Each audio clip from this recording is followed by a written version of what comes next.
അസ്സലാമലൈക്കും dear friends, ഇന്നത്തെ നമ്മുടെ റെസിപ്പി ഒരു വെറൈറ്റി പലഹാരമാണ്. നമ്മുടെ ഈ വീഡിയോ കണ്ടുകൊണ്ടിരിക്കുന്ന സമയത്ത് നിങ്ങൾക്ക് ഇഷ്ടപ്പെടുകയാണെങ്കിൽ ഒന്ന് ലൈക്ക് ചെയ്തേക്കണേ. അതുപോലെ തന്നെ നമ്മുടെ ഈ ചാനൽ ആദ്യമായിട്ട് കാണുന്നവരും ഇതുവരെയും സബ്സ്ക്രൈബ് ചെയ്യാത്തവരും പ്ലീസ് ഒന്ന് സബ്സ്ക്രൈബ് ചെയ്തേക്കണേ. ഞാനിടുന്ന വീഡിയോസ് ഉടനടി കിട്ടുന്നതിനായി സബ്സ്ക്രൈബ് ബട്ടന്റെ തൊട്ടടുത്ത് കാണുന്ന ബെല്ലൈക്കൺ കൂടി ക്ലിക്ക് ചെയ്തിട്ട് ഓൾ എന്ന ഓപ്ഷൻ എനേബിൾ ചെയ്യാനും മറക്കല്ലേ.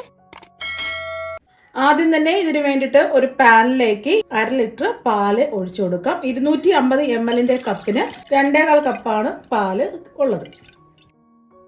ഇപ്പൊ ഞാൻ 1/2 ലിറ്റർ നല്ല കട്ടിയുള്ള പാലാണ് എടുത്തിട്ടുള്ളത്. ഒട്ടും വെള്ളമൊന്നും ചേർക്കാതെ നല്ല കട്ടിയുള്ള പാല് വേണം എടുക്കാൻ വേണ്ടിയിട്ട്. ഇനി ഒന്ന് ഇളക്കി കൊടുക്കാം. മീഡിയം ഫ്ലെയിം വെച്ചിട്ട് ഈ പാലൊന്ന് തിളപ്പിച്ചെടുക്കാം. ഈ പാലൊന്ന് തിളച്ച് വരട്ടെ.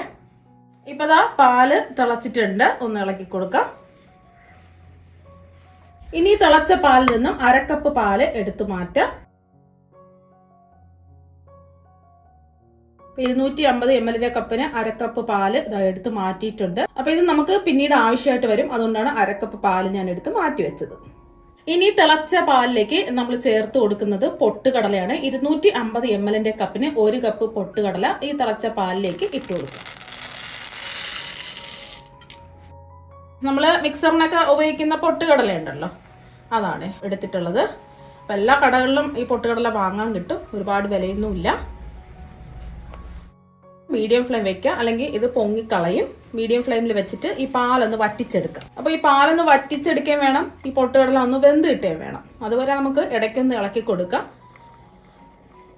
ചെറുതായിട്ടൊന്ന് വറ്റി വന്നിട്ടുണ്ട്. ഈ പാല് വറ്റി വന്നാൽ മാത്രമേ ഇതിന് പ്രത്യേക ഒരു ടേസ്റ്റ് ഒക്കെ കിട്ടുള്ളൂ. അതുപോലെ തന്നെ ഈ സൈഡിലൊക്കെ പറ്റി പിടിച്ചിരിക്കുന്ന ഇതുപോലെ ഒന്ന് ഇളക്കി ഇട്ട് കൊടുക്കുക. അല്ലെങ്കിൽ അതവിടെ ഇരുന്ന് കരിഞ്ഞ് അതിന്റെ ടേസ്റ്റ് തന്നെ മാറിപ്പോവും.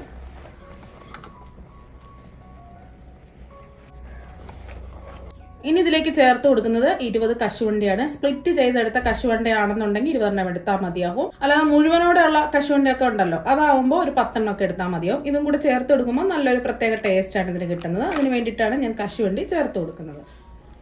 ഉണ്ടെങ്കിൽ കശുവണ്ടി ചേർത്ത് കൊടുക്കുക. നിങ്ങളുടെ കയ്യിൽ കശുവണ്ടി ഇല്ലാന്നുണ്ടെങ്കിൽ ഒരു 2 ടേബിൾ സ്പൂൺ നിലക്കടല ചേർത്ത് കൊടുത്താലും മതി. ഒന്ന് ഇളക്കി കൊടുത്ത് കുറച്ചും കൂടെ ഒന്ന് വറ്റി കിട്ടാനുണ്ട്. ഇതിപ്പോ ചെറുതായിട്ട് ഒന്ന് വറ്റിയൊക്കെ വന്നിട്ടുണ്ട്. ഇനി കൂടുതൽ വറ്റേണ്ട ആവശ്യമില്ല. ഈ ഒരു പരുവാകുമ്പോൾ നമുക്ക് ഫ്ലെയിം ഓഫ് ആക്കി ഇതൊന്ന് ചൂട് മാറാൻ വേണ്ടി മാറ്റി വെക്കാം. ചൂടൊക്കെ മാറിക്കഴിയുമ്പോൾ കുറച്ചും കൂടെ ഒന്ന് വറ്റി കിട്ടും. ഇപ്പൊ പൊട്ടുകടലൊക്കെ നന്നായിട്ട് വെന്തിട്ടുണ്ട്. പാല് ഇങ്ങനെ ഇരിക്കുന്നത് ചൂട് മാറിക്കഴിയുമ്പോൾ കുറച്ചും കൂടെ ഒന്ന് വറ്റി കിട്ടും. ഇത്രയും മതിയാവും കേട്ടോ. ഇനി നല്ലോണം ചൂട് മാറാൻ വേണ്ടി വേറൊരു പാത്രത്തിലേക്ക് മാറ്റാം. ഇനി ഒരു പാനിലേക്ക് 1 കപ്പ് ശർക്കര ഇട്ട് കൊടുക്കാം. ഞാൻ 250 ml കപ്പിന് 1 കപ്പ് ശർക്കരയാണ് എടുത്തിട്ടുള്ളത്. നമ്മൾ പൊട്ടുകടല എടുത്ത അതേ അളവിൽ തന്നെയാണ് ശർക്കരയും എടുത്തിട്ടുള്ളത്. ഇനി ശർക്കര ഉരുകുന്നതിന് ആവശ്യമായ വെള്ളം ഒഴിച്ചു കൊടുക്കാം. ഒരു 1/4 കപ്പ് വെള്ളമാണ് ഒഴിച്ചു കൊടുക്കുന്നത്. ഫ്ലെയിം മീഡിയം ഫ്ലെയിം വെക്കാം. ഒന്ന് ഇളക്കി കൊടുക്കാം. നമ്മൾ പൊടിച്ച് ശർക്കര എടുത്തതുകൊണ്ട് ഇതൊന്ന് തിളച്ച് വരുമ്പോൾ തന്നെ ഇതൊന്ന് ഉരുക്കി കിട്ടും. ഒരു നൂൽ പാവൊന്നും ആവരുത്, ജസ്റ്റ് ഒന്ന് ഉരുക്കിയെടുത്താൽ മാത്രം മതിയാവും. ഇതെല്ലാം ഒന്ന് ഉരുക്കി വരട്ടെ. ഒന്ന് തിളച്ച് വന്നപ്പോൾ തന്നെ ശർക്കര എല്ലാം ഒന്ന് ഉരുക്കി കിട്ടിയിട്ടുണ്ട്. ഇനി ഫ്ലെയിം ഓഫ് ആക്കി ഇത് ചൂട് മാറാൻ വേണ്ടിയിട്ട് നമുക്ക് മാറ്റിവെക്കാം. ഇപ്പൊ പൊട്ടുകടലയുടെ ചൂടെല്ലാം നല്ലതുപോലെ മാറിയിട്ടുണ്ട്. ഇനി ഒരു മിക്സിയിലെ ചെറിയ ജാറിലേക്ക് ഇത് മുഴുവനും അങ്ങ് ഇട്ട് കൊടുക്കാം. ഇനി ഇതിലേക്ക് ഫ്ലേവറിന് വേണ്ടിയിട്ട് ഒരു 4 ഏലക്കയും കൂടി ഇട്ട് കൊടുക്കാം. ഏലക്ക പൊടിയാണെന്നുണ്ടെങ്കിൽ ലാസ്റ്റിൽ ചേർത്ത് കൊടുത്താൽ മതിയോ. ഇനി ഇതൊന്ന് അടിച്ചെടുക്കാം. നല്ല പേസ്റ്റ് രൂപത്തിൽ വേണം അടിച്ചെടുക്കാൻ വേണ്ടിയിട്ട്. ഇതിൽ വെള്ളമോ പാലോ ഒന്നും ആദ്യം ചേർക്കുന്നില്ല. ഒന്ന് അടിച്ചു നോക്കിയിട്ട് വേണമെന്നുണ്ടെങ്കിൽ നമ്മൾ മാറ്റിവെച്ച പാല് ഇതിലേക്ക് ഒഴിച്ചു കൊടുക്കാം. ഇപ്പൊ ഞാൻ കട്ടിക്ക് ഒന്ന് അടിച്ചെടുക്കാൻ പോവുകയാണ്. വെള്ളമോ പാലോ ഒന്നും ചേർക്കാതെയാണ് ഇത് അടിച്ചെടുക്കുന്നത്. ഇപ്പൊ കണ്ടില്ലേ, കുറച്ച് കട്ടിക്കാണ് അടിച്ച് എടുത്തിട്ടുള്ളത്. നല്ലതുപോലെ ഒന്ന് അരഞ്ഞൊന്നും കിട്ടിയിട്ടില്ല. അപ്പൊ നമ്മൾ എടുത്തു വെച്ച ബാക്കി പാല് മുഴുവനും ചേർത്ത് നല്ല പേസ്റ്റ് രൂപത്തിൽ ഇതൊന്ന് അടിച്ചെടുക്കാം. നല്ല കട്ടിക്കാണ് ഇപ്പൊ ഇരിക്കുന്നത്. ഇപ്പൊ മാറ്റി വെച്ച 1/2 കപ്പ് പാല് നല്ലതുപോലെ ചൂടൊക്കെ മാറിയിട്ടുണ്ട്. ഇതിലേക്ക് അങ്ങ് ഒഴിച്ചു കൊടുക്കാം. ഇനി നല്ല പേസ്റ്റ് രൂപത്തിൽ ഇതൊന്ന് അടിച്ചെടുക്കാം. ഇപ്പൊ ഒന്ന് അടിച്ച് എടുത്തിട്ടുണ്ട്. ഇപ്പൊ കണ്ടില്ലേ, നല്ല കട്ടിക്ക് നല്ല പേസ്റ്റ് രൂപത്തിൽ അടിച്ച് എടുത്തിട്ടുണ്ട്. അഥവാ നിങ്ങൾക്ക് ഇത് മിക്സിയുടെ ജാറിലിട്ട് അടിച്ചെടുക്കാൻ പറ്റിയില്ല എന്നുണ്ടെങ്കിൽ ഒരു 1/4 കപ്പ് മുതൽ 1/2 കപ്പ് വരെ പാല്, തിളപ്പിച്ചാറിയ പാൽ ഒഴിച്ച് കുറച്ച് വീതം ഒഴിച്ച് ഇതുപോലെ പേസ്റ്റ് രൂപത്തിൽ ഒന്ന് അടിച്ചെടുക്കാൻ പറ്റിയില്ല എന്നുണ്ടെങ്കിൽ മാത്രം കുറച്ച് പാലൊഴിച്ച് ഒന്ന് ഇതുപോലെ അടിച്ചെടുത്താൽ മതിയാവും. ഈ ഒരു പരുവത്തിന് വേണം ഇതൊന്ന് അടിച്ചെടുക്കാൻ. ഇനി ഒരു പാനിലേക്ക് 1 ടേബിൾ സ്പൂൺ നെയ്യ് ഒഴിച്ചു കൊടുക്കാം. നെയ്യ് ഒന്ന് ചൂടാവട്ടെ. ഇനി ചൂടായി കിടക്കുന്ന നെയ്യിലേക്ക് നമ്മൾ അടിച്ചെടുത്ത് വെച്ച മിക്സ് ഒഴിച്ചു കൊടുക്കാം. ഇനി ഇതെല്ലാം ഒന്ന് യോജിപ്പിച്ചെടുക്കാം. ആ നെയ്യുമായിട്ട് ഒന്ന് യോജിപ്പിച്ച് ചെറുതായിട്ടൊന്ന് വറ്റി വരണം. അതുവരെയും ഫ്ലെയിം കുറച്ചിട്ടിട്ട് ഒന്ന് ഇളക്കി കൊടുക്കാം. കുറച്ച് കട്ടിക്ക് വേണം ഇത് കിട്ടാൻ വേണ്ടിയിട്ട്. ഫ്ലെയിം കൂട്ടിയിടരുത്, എന്നാൽ പിന്നെ പെട്ടെന്ന് തന്നെ കുറുക്കി കട്ടിയായി പോവും, കരിഞ്ഞു പോകാൻ സാധ്യതയുണ്ട്. അതുകൊണ്ട് ഫ്ലെയിം കുറച്ചിട്ടിട്ട് അല്ലെങ്കിൽ മീഡിയം ഫ്ലെയിമിലിട്ടിട്ട് ഇതൊന്ന് കൈവിടാതെ ഇതുപോലെ ഒന്ന് ഇളക്കി യോജിപ്പിച്ച് എടുക്കാം. ഇപ്പോൾ ഒരു 2 മിനിറ്റൊക്കെ അതാ ഒന്ന് കഴിഞ്ഞിട്ടുണ്ട്. ചെറുതായിട്ടൊന്ന് കുറുകി ഇതാ വന്നിട്ടുണ്ട്. പാനിൽ നിന്ന് ചെറുതായിട്ടൊക്കെ വിട്ട് ഇതാ വന്നിട്ടുണ്ട്. ഈ ഒരു സമയം ഇതിലേക്ക് ഉരുക്കി മാറ്റി വെച്ച ശർക്കര പാനി അരിച്ച് വേണം ഒഴിച്ചു കൊടുക്കാൻ വേണ്ടിയിട്ട്. കല്ലും മണ്ണും ഉണ്ടെങ്കിൽ അരിച്ചൊഴിക്കാം, അല്ലാന്നുണ്ടെങ്കിൽ അരിച്ചൊഴിക്കേണ്ട ആവശ്യമില്ല.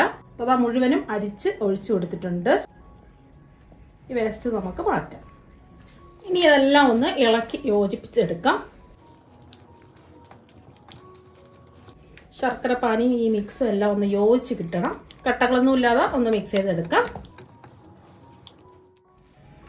ഇപ്പൊ എല്ലാം ശർക്കരയായിട്ട് ഒന്ന് യോജിപ്പിച്ച് എടുത്തിട്ടുണ്ട്. ഒന്ന് യോജിപ്പിച്ചെടുത്തതിന് ശേഷം 1 ടേബിൾ സ്പൂൺ നെയ്യും കൂടി ഒഴിച്ചു കൊടുക്കാം. നെയ്യ് ഉണ്ടെങ്കിൽ നെയ്യ് തന്നെ ഒഴിച്ചു കൊടുക്കാം, അല്ലാന്നുണ്ടെങ്കിൽ വെളിച്ചെണ്ണ ചേർത്ത് കൊടുത്താലും മതി. ഒന്ന് ഇളക്കി യോജിപ്പിച്ചെടുക്കാം. എല്ലാം പാനിൽ നിന്ന് വിട്ട് വരുന്നതുവരെ ഒന്ന് ഇളക്കി കൊടുക്കാം.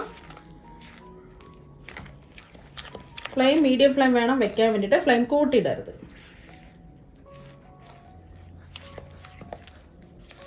ഇപ്പൊ വീണ്ടും ഒരു 2 മിനിറ്റ് ആയിട്ടുണ്ട്. അപ്പൊ ചെറുതായിട്ടൊന്ന് വറ്റിയൊക്കെ വന്നിട്ടുണ്ട്. കൈവിടാതെ വേണം ഇത് ഇളക്കി കൊടുക്കാൻ വേണ്ടിയിട്ട്. ഇനി ഇതിലേക്ക് ഒരു 2 ടേബിൾ സ്പൂൺ പഞ്ചസാര കൂടി ചേർത്ത് കൊടുക്കാം. ഈ ശർക്കരയും പഞ്ചസാരയും കൂടി ചേർക്കുമ്പോഴാണ് ഇതിന് പ്രത്യേക ഒരു ടേസ്റ്റ് കിട്ടുന്നത്. ഇതിപ്പോ അത്യാവശ്യം നല്ല മധുരം ഉണ്ട്. അപ്പം മധുരം ഇത്രയും വേണ്ടാന്നുണ്ടെങ്കിൽ 1 ടേബിൾ സ്പൂൺ പഞ്ചസാരയും ചേർത്ത് കൊടുത്താൽ മതിയാവും. ഇപ്പൊ ശർക്കരയും പഞ്ചസാരയും കൂടി ചേർത്ത് ചെയ്യുമ്പോഴാണ് ഇതിന് പ്രത്യേകം നല്ലൊരു ടേസ്റ്റ് ഒക്കെ കിട്ടുന്നത്. അപ്പൊ പഞ്ചസാരയും കൂടി ചേർക്കുമ്പോൾ കുറച്ചും കൂടെ ഒന്ന് ലൂസ് ആവും. വീണ്ടും ഇളക്കി കൊടുത്തോണ്ടേയിരിക്കാം. ഇപ്പൊ ദാ ഒന്ന് വറ്റി വന്നിട്ടുണ്ട്. ഈ ഒരു സമയം വീണ്ടും നമുക്ക് 1 ടേബിൾ സ്പൂൺ നെയ്യും കൂടി ഒഴിച്ചു കൊടുക്കാം. കടലപ്പരിപ്പ് ആയതുകൊണ്ട് ഒട്ടിപ്പിടിക്കാൻ സാധ്യതയുണ്ട്. അപ്പൊ ലാസ്റ്റില് 1 ടേബിൾ സ്പൂൺ നെയ്യും കൂടി ചേർത്ത് ഒന്ന് ഇളക്കി യോജിപ്പിച്ചെടുക്കാം. അപ്പൊ ടോട്ടൽ നമ്മൾ 3 ടേബിൾ സ്പൂൺ നെയ്യാണ് ചേർത്ത് കൊടുത്തിട്ടുള്ളത്. അപ്പൊ നെയ്യല്ലെങ്കിൽ വെളിച്ചെണ്ണെങ്കിലും ചേർത്ത് കൊടുക്കാം. എന്നാൽ മാത്രമേ ആ കറക്റ്റ് പരുവത്തിൽ നമുക്ക് കിട്ടുള്ളൂ. ഇത് പാനിൽ നിന്ന് വിട്ട് വരുന്നത് വരെ ഒന്ന് ഇളക്കി കൊടുക്കാം. അപ്പൊ നെയ്യും കൂടി ലാസ്റ്റിൽ നമ്മൾ ചേർത്ത് കൊടുത്തുകൊണ്ട് പെട്ടെന്ന് തന്നെ പാനിൽ നിന്ന് ഒട്ടാതെ ഇളകി കിട്ടും. 2 മിനിറ്റും കൂടി ഒന്ന് ഇളക്കി കൊടുക്കാം. ഇപ്പൊ ഒരു 2 മിനിറ്റും കൂടി ഇതായിട്ടുണ്ട്. നെയ്യ് ഒഴിച്ചു കൊടുത്തതിന് ശേഷം ഒരു 2 മിനിറ്റും കൂടി അത് ഇളക്കി കൊടുത്തിട്ടുണ്ട്. ഇപ്പൊ പാനിൽ നിന്നൊക്കെ ഇതാ ഒന്നും ഒട്ടിപ്പിടിക്കാതെ നല്ല സ്മൂത്ത് ആയിട്ട് ഇതാ വിട്ട് കിട്ടുന്നുണ്ട്. ഒന്നും ഒട്ടിപ്പിടിക്കുന്നൊന്നുമില്ല. അതാ കറക്റ്റ് പാകമായിട്ടുണ്ട്. അപ്പൊ ഈ ഒരു സമയം ഏലക്കാപ്പൊടിയാണെന്നുണ്ടെങ്കിൽ ഒരു 1/2 ടീസ്പൂൺ ഏലക്കാപ്പൊടി ഇതിലേക്ക് ചേർത്ത് കൊടുക്കാം. നമ്മൾ എല്ലാം കൂടിയിട്ട് ഒന്ന് അടിച്ചെടുത്തപ്പോഴാണ് ഏലക്ക ചേർത്ത് കൊടുത്തത്. അപ്പൊ ഏലക്ക ഇല്ലാന്നുണ്ടെങ്കിൽ ഏലക്കാപ്പൊടി ലാസ്റ്റിൽ ഈ ഒരു സമയം ചേർത്ത് കൊടുക്കാം. ഇത്രയും മതി. ഇനി നമുക്ക് എന്ത് ചെയ്യാം, ഫ്ലെയിം ഓഫ് ആക്കി പാത്രത്തിലേക്ക് സെറ്റ് ചെയ്യാൻ വേണ്ടിയിട്ട് മാറ്റി വെക്കാം. ഏത് പാത്രത്തിലാണോ അത് സെറ്റ് ചെയ്യാൻ പോകുന്നത് ആ പാത്രം കുറച്ച് നെയ്യ് ബ്രഷ് ചെയ്ത് വെക്കാം. എല്ലാ ഭാഗത്തും ഇതുപോലെ ഒന്ന് നെയ്യ് ബ്രഷ് ചെയ്ത് കൊടുക്കുക. നെയ്യോ എണ്ണയോ എന്തെങ്കിലും ഒന്ന് ബ്രഷ് ചെയ്ത് കൊടുക്കണം. സ്റ്റീലിന്റെ പാത്രം എടുക്കുകയോ അല്ലെങ്കിൽ ഇതുപോലത്തെ ഒരു പാത്രം എടുക്കുകയോ ഏതെങ്കിലും ഒരു പാത്രം എടുത്താൽ മതിയാവും.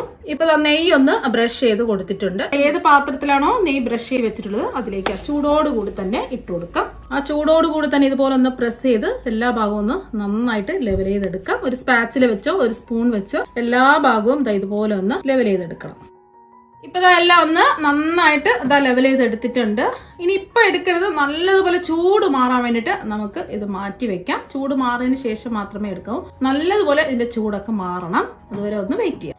ഇപ്പൊ ഇതിന്റെ ചൂടൊക്കെ നല്ലോണം മാറിയിട്ടുണ്ട്. ഇനി ഇതിന്റെ സൈഡൊക്കെ ഒന്ന് ഇളകി കിട്ടാൻ വേണ്ടിട്ട് വിടിയിച്ചു കൊടുക്കാം. ഇനി ഇത് ഒരു പാത്രത്തിലേക്ക് ഡീമോൾഡ് ചെയ്യാം. ഇനി ഇതൊന്ന് മെല്ലെ തുറന്ന് നോക്കാം. ഇപ്പൊ കണ്ടില്ല, നല്ല അടിപൊളിയായിട്ട് ഇത് വീണ് കിട്ടിയിട്ടുണ്ട്.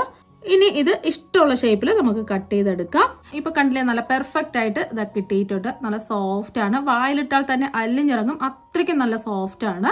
ഇതിന്റെ ടേസ്റ്റ് ആണെങ്കിൽ അടിപൊളി ടേസ്റ്റ് ആണ്. ഇതാ കണ്ടില്ലേ എത്രമാത്രം സോഫ്റ്റ് ആണെന്നുള്ളത്. അപ്പോൾ പൊട്ടുകടല വെച്ചിട്ട് നിങ്ങൾ ഒരു പ്രാവശ്യം ഇതുപോലെ ഒന്ന് ട്രൈ ചെയ്ത് നോക്കുക. തീർച്ചയായും നിങ്ങൾക്ക് എല്ലാവർക്കും ഇഷ്ടപ്പെടും. അപ്പോൾ നമുക്ക് മറ്റൊരു വെറൈറ്റി ഡിഷുമായിട്ട് വീണ്ടും കാണാം. താങ്ക്